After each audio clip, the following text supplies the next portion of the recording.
Hello Zimbabwe and welcome to yet another edition of Ubuntu. In this program, we talk about our heritage, our culture and our history. And today is a guest, a renowned guest. His name is Professor Godwin. Welcome, Professor. Thank you, Mbai. Good evening, Zimbabwe. With the professor here, we need to go and delve deeper and try to unleash our nation from this global village that we have become and talk more about the foods that used to be there, that used to exist, and what were their benefits. Just to get and delve into our story today, have you noticed that of late, people have just discarded what used to be the basics of our African heritage? What do you think is the cause of that? Thank you, Mbai. You know, it's something that boggles the mind up until now, because for a very long time we've seen our brothers, our sisters, they are really discarding the foods that we used to eat maybe 20, 30 years ago. This is something that has to do, I think, with imperialism or the issue of civilization.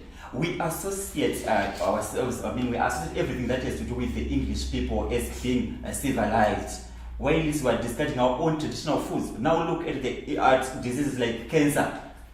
It's because of the foods that we are eating. We are saying to our people, let's go back to our roots, where we came from. Let's embrace mutakura, let's embrace nimo, mufushwa wemunyemba. All those things, if you eat them, if you take them, you find out that our health will be better improved.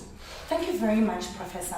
You have brought in a very good topic that I was about to ask you about.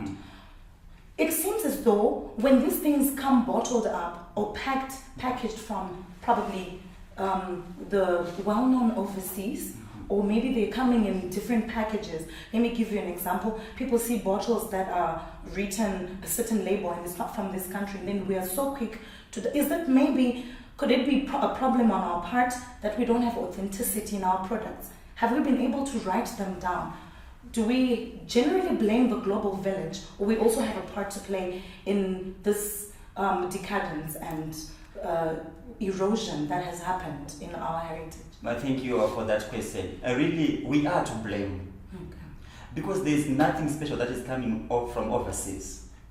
What we have here, if you take a look at it, one of the days when I was shopping around in Pretoria with my wife and other professors from the University of Zimbabwe, we saw moringa tree leaves.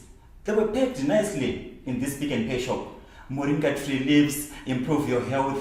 But to think moringa is just the moringa tree that, if you go outside of this studio, there are moringa trees. I saw moringa trees and I was like, this is what we'll be talking about today. That's very true. Maybe it's because of the packaging, the printing, which captivates the audience to think that maybe because it is in a white paper, in a blue paper, it is printed, there is an image there, a smiling person. Maybe if I take it from Pick and Pay shop, it will improve my health in a better way. But there is absolutely nothing better about those things. You can just take your moringa leaves there. You can take your mfushwa or munyemba, just direct from the field. You can cook your munyemba.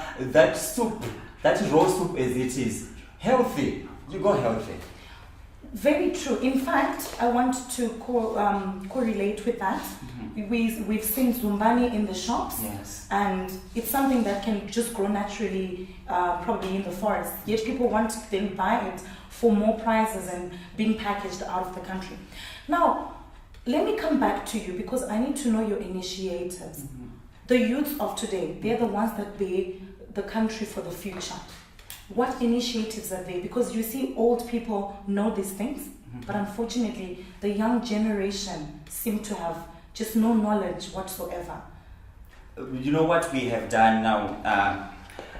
We and the other professors at the University of Fort Hare, we have come up with this initiative where we are going to universities around Southern Africa first, where we are teaching our youths, our students about the importance of traditional foods.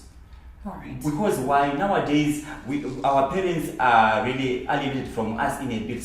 You know, they are sending out their kids to Oxford, the parents are in Zimbabwe, someone in South Africa. There is this gap. We don't get that enough time of them parents are talking to us about the better part of eating traditional foods and the like. So we are going there to the universities. We are going to meet the students wherever they are, whichever university it might be, to say no. Let us embrace our traditional foods. Yes. Look at the issue of toxins in people's body and all those things. Let us go back and embrace such foods. That was very insightful from our professor at the University of Zimbabwe. So today should be your last day to associate culture with primitiveness. Thank you very much, Professor, for joining our program. Thank you for having me.